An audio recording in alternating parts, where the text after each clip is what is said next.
Alright guys, here we are with another video. Today we're going to install a Ring doorbell and replacing the original door chime.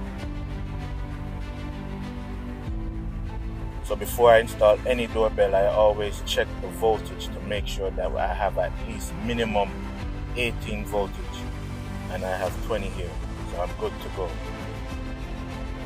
The original doorbell in the house stopped working, so I had to go to Lowe's and grab a chime.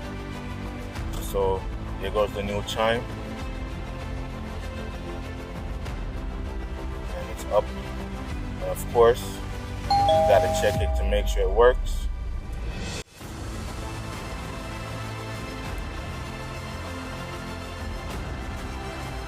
Alright, so now we're installing the Ring doorbell. There it is, everything up and running. Thank you guys for watching. Stay tuned for the other video. Don't forget to subscribe.